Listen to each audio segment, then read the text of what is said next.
भिखारिन रविंद्रनाथ ठाकुर जी की कहानी।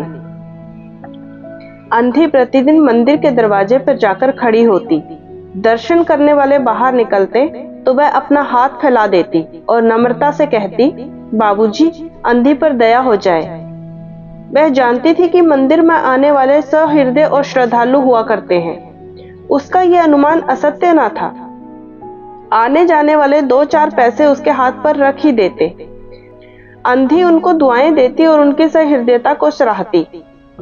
स्त्रियां भी उसके पल्ले में थोड़ा बहुत अनाज डाल जाया करती थी। प्रातः से संध्या तक वह इसी तरह हाथ फैलाए खड़ी रहती। उसके पश्चात मन ही मन भगवान को प्रणाम करती और अपनी लाठी के सहारे झोंपड़ी का पथ ग्रहण करती। उसकी झोंपड़ी नगर से बाहर थी। रास्ते में भी याचना करती जाती, किंतु राहगीरों में अधिक संख्या श्वेत वस्त्र वालों की होती, जो पैसे देने की अपेक्षा झिड़कियां दिया करते हैं। तब भी अंधी निराश न होती और उसकी याचना बराबर जारी रहती।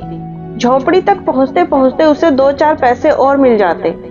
झोंपड़ी के समीप पहुंचकर एक 10 वर्ष का बालक उछलता कूदता आता और उससे चिपट जाता। अंधी टटोल कर उसके मस्तक को चूमती। बच्चा कौन है, किसका है, कहां से आया, इस बात से कोई परिचय नहीं था। 5 वर्ष हुए पास पड़ोस वालों ने उसे अकेला देखा था। इन्हीं दिनों एक दिन संध्या समय लोगों ने उसकी गोद में एक बच्चा देखा। वह रो रहा था। अंधी उसका मुख चूम चूम कर उसे चुप कराने का प्रयत्न कर रही थी। वह कोई असाधारण घटना न थी, अतः किसी ने कुछ न पूछा कि बच्चा किसका है। उसी दिन से यह बच्चा अंधी के पास था और प्रसन्न था। उसको वह अपने से अच्छा खिलाती और पहनाती। अंधी ने अपनी झोंपड़ी में एक हांडी गाड़ रखी थी। संध्या समय जो कुछ मांग कर लाती उसमें डाल देती और उसे किसी वस्तु से ढक देती, इसीलिए कि दूसरे व्यक्तियों की दृष्टि उस पर ना पड़े। खाने के लिए अन्न काफी मिल जाता था, उससे काम चलाती। पहले बच्चे को पेट भरकर खिलाती, फिर स्वयं खाती। रात को बच्चे को अपने वक्ष से लगाकर वहीं पड़ी रहती। प्रातःकाल होते ही उसको खिला पिलाकर फिर से मंदिर के द्वार पर जा खड़ी होती। काशी में सेठ बनारसी दास बहुत प्रसिद्ध व्यक्ति हैं। बच्चा बच्चा उनकी कोठी से परिचित है। बहुत बड़े देशभक्त और धर्मात्मा हैं। धर्म में उनकी बड़ी रुचि है। दिन के 12 बजे तक सेठ स्नान ध्यान में लगे रहते। कोठी पर हर समय भीड़ लगी रहती। कर्ज के इच्छुक तो आते ही थे, परंतु ऐसे व्यक्तियों का भी तांता बंधा रहता जो अपनी पूंजी सेठ के पास धरोहर के रूप में रखने आते थे। सैकड़ों भिखारी अपनी जमा पूंजी इन्हीं सेठ जी के पास जमा करने आते थे। अंधी को भी ये बात पता थी, किंतु पता नहीं अब तक वह अपनी कमाई यहाँ जमा कराने से क्यों हिचकिचाती रही। उसके पास काफी रुपए हो गए थे। हांडी लगभग पूरी भर गई थी। उसको शंका थी कि कोई चुरा न ले। एक दिन संध्या समय अंधी ने वह हांडी उखाड़ी और अपने फटे हुए आंचल में छिपाकर सेठ जी की कोठी पर पहुंची। सेठ जी बही खाते के पन्ने उलट रहे थे। उन्होंने पूछा, क्या है बुढ़िया? अंधी ने हांडी उनके आगे सरका दी और डरते डरते कहा, सेठ जी, इसे अपने पास जमा कर लो। मैं अंधी अपाहिज कहाँ रखती फिरूंगी। सेठ जी ने हांडी की ओर देखकर कहा, इसमें क्या है? अंधी ने उत्तर दिया, भीख मांग मांग कर अपने बच्चे के लिए 2-4 पैसे इकट्ठे किए हैं। अपने पास रखते डरती हूँ। कृपया इन्हें आप अपनी कोठी में रख लें। सेठ जी ने मुनीम की ओर संकेत करते हुए कहा, वही में जमा करा लो। फिर बुढ़िया से पूछा, तेरा नाम क्या है? अंधी ने अपना नाम बताया। मुनीम जी ने नकदी गिनकर उनके नाम से जमा कर ली और वह सेठ जी को आशीर्वाद देती हुई अपनी झोंपड़ी में चली गई। 2 वर्ष बहुत सुख से बीते। इसके पश्चात एक दिन लड़के को ज्वर ने आ दबाया। अंधी ने दवा दारू की, झाड़ फूंक से भी काम लिया, टोने टोटके की परीक्षा की, परंतु संपूर्ण प्रयत्न व्यर्थ सिद्ध हुए। लड़के की दशा दिन प्रतिदिन बुरी होती गई। अंधी का हृदय टूट गया। साहस ने जवाब दे दिया, निराश हो गई। परंतु फिर ध्यान आया कि संभवतः डॉक्टर के इलाज से फायदा हो जाए। इस विचार के आते ही वे गिरती पड़ती सेठ जी की कोठी पर आ पहुंची। सेठ जी उपस्थित थे। अंधी ने कहा, सेठ जी, मेरी जमा पूंजी में से 10-5 रुपए मिल जाए तो बड़ी कृपा हो। मेरा बच्चा मर रहा है, डॉक्टर को दिखाऊंगी। सेठ जी ने कठोर स्वर में कहा, कैसी जमा पूंजी, कैसे रुपए? मेरे पास किसी के रुपए जमा नहीं है। अंधी ने रोते हुए उत्तर दिया, 2 वर्ष हुए मैं आपके पास धरोहर रख गई थी, दे दीजिए, बड़ी दया होगी। सेठ जी ने मुनीम की ओर रहस्यमय दृष्टि से देखते हुए कहा, मुनीम जी जरा देखना तो, इनके नाम की कोई जमा पूंजी है क्या? तेरा नाम क्या है री? अंधी की जान में जान आई, आशा बंधी। पहला उत्तर सुनकर उसने सोचा कि सेठ बेईमान है, किंतु अब सोचने लगी संभवतः उसे ध्यान न रहा होगा। ऐसा धर्मी व्यक्ति भी भला कभी झूठ बोल सकता है? उसने अपना नाम बता दिया। उलट पलट कर देखा, फिर कहा, नहीं तो इस नाम पर एक भी पाई जमा नहीं है।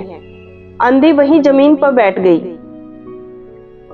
उसने रो रो कर कहा, सेठ जी परमात्मा के नाम पर, धर्म के नाम पर कुछ दे दीजिए, मेरा बच्चा जी जाएगा, मैं जीवन भर आपके गुण गाऊंगी।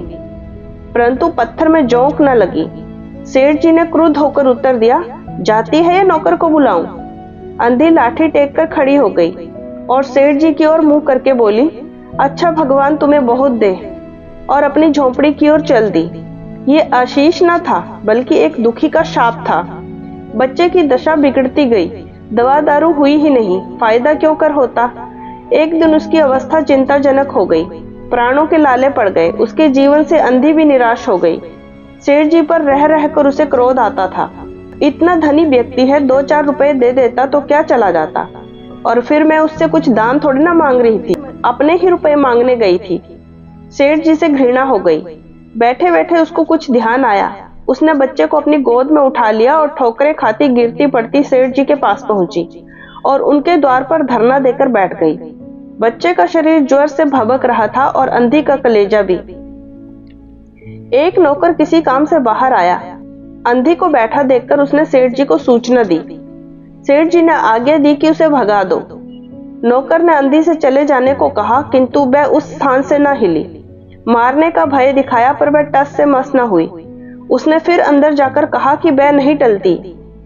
सेठ जी स्वयं बाहर पधारे, देखते ही पहचान गए। बच्चे को देखकर उन्हें बहुत आश्चर्य हुआ कि उसकी शक्ल सूरत उनके मोहन से बहुत मिलती जुलती है। 7 वर्ष हुए तब मोहन किसी मेले में खो गया था। उसकी बहुत खोज की पर उसका कोई पता न मिला। उन्हें स्मरण हो आया कि मोहन की जांघ पर एक लाल रंग का चिन्ह था। इस विचार के आते ही उन्होंने अंधी की गोद के बच्चे की जांघ देखी। चिन्ह अवश्य था, परंतु पहले से कुछ बड़ा। उनको विश्वास हो गया कि बच्चा उन्हीं का है, परंतु वो तुरंत उसको छीनकर अपने कलेजे से चिपटा लिया। शरीर ज्वर से तप रहा था। नौकर को डॉक्टर लाने के लिए भेजा और स्वयं मकान के अंदर चले गए।